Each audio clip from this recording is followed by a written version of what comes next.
ఈ ఏడు కోటి ఆశలతో సాగును ప్రారంభించిన మిరప రైతులను వర్షాలు నిలువునా ముంచాయి. ప్రస్తుతం మిరప నారు దశ నుంచి పూత, పిందె వరకు ఉంది. వర్షాలు కురుస్తున్న ప్రస్తుత తరుణంలో పలు రకాల తెగుళ్లు విజృంభించే అవకాశం ఉంది. కాబట్టి పంటలో అధికంగా ఉన్న నీటిని తీసివేసి పైపాటుగా ఎరువులను అందించడంతో పాటు సస్యరక్షణ చర్యలు చేపడితే పంట కోలుకొని తిరిగి ఆరోగ్యంగా పెరుగుతుంది.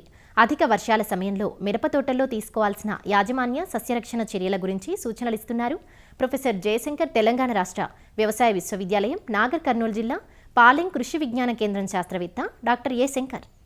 ఎండుమిర్చి అనేది నారు దశలో మరియు నాటు వేసి నెల రోజుల దశలో ఉన్నది. అలాగే పచ్చిమిర్చి చూసుకున్నట్లయితే కాతాపూత దశలో ఉన్నది. ఇప్పుడు నారు దశలో ఉన్నప్పుడు ఈ అధిక వర్షాల వల్ల నారు కుళ్ళు కానీ, కాలర్ రాట్ కానీ, తర్వాత ఆకుల మీద మచ్చ తెగుళ్ళు కానీ గమనించడం జరిగింది. దీన్ని మనము నారు వేయడానికి ముందే 1 లేదా 2 స్ప్రేయింగ్స్ చేసుకొని నాటుకున్నట్లయితే నష్టాన్ని మనం తగ్గించుకోవచ్చు. దీని కొరకు కాపరాక్సి క్లోరైడ్ 3 గ్రాములు, ప్లాంటామైసిన్ 0.25 గ్రాములు లీటర్ నీటికి కలిపి నారంతా తడిచేలాగా, అలాగే వేర్లకు ఇనికేలాగా పిచికారీ చేసుకోవాలి. నాటు వేసుకునేడానికి ముందు కూడా నారు శుద్ధి చేసుకోవాలి.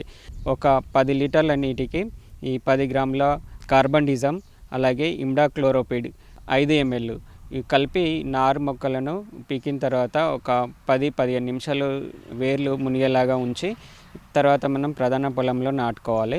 సో ఈ విధంగా చేసుకోవడం వల్ల నారు వేసిన వెంటనే మనకు అధిక తేమ వల్ల కలిగేటువంటి నష్టాన్ని మనం కొంచెం వరకు నివారించుకోవచ్చును.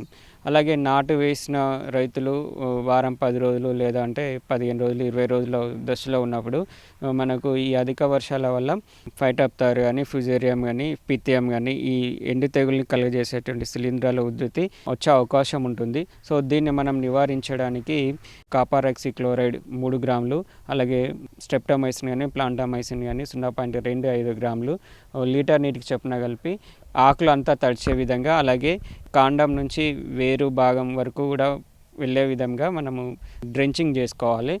అలాగే మనం జీవ సంబంధమైనటువంటి శిలీంధ్ర నాశనం వల్ల యూజ్ చేసుకోవాలంటే ట్రైకోడర్మా విరిడి ఎకరానికి ఒక 2 కిలోలు పశువుల ఎరువులో కానీ లేదంటే వాటర్లో కానీ మిక్స్ చేసి మనం డ్రెంచింగ్ చేసుకోవడం లేదా పాదులలో వేసుకోవడం చేసుకోవాలి. సో దీని ద్వారా ఎండు తెగులను కలుగజేసేటువంటి శిలీంధ్రాన్ని మనము నివారించుకోవచ్చును.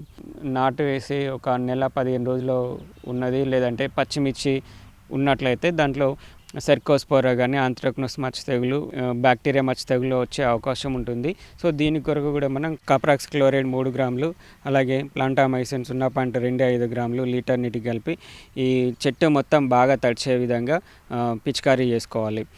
నాటు వేసిన మొక్కలు అధిక తేమ వల్ల ప్రధాన పొలం నుంచి పోషకాలను గ్రహించవు కాబట్టి సో దీని కొరకు మనము పైపాటుగా పోషకాలను పిచికారీ ద్వారా అందించాలి. దీని కొరకు 319 5 గ్రాములు, అలాగే మైక్రోన్యూట్రియంట్స్ మిక్సర్ ఫార్ములా 6 5 గ్రాములు చొప్పున కలిపేసి నారు మొక్కల మీద పిచికారీ చేసుకున్నట్లయితే ప్రధాన పొలంలో ఎక్కువ తేమ వల్ల పోషకాలను గ్రహించకుండా ఉన్న స్థితిలో ఉన్నటువంటి మొక్కలను మనం సంరక్షించుకోవచ్చును.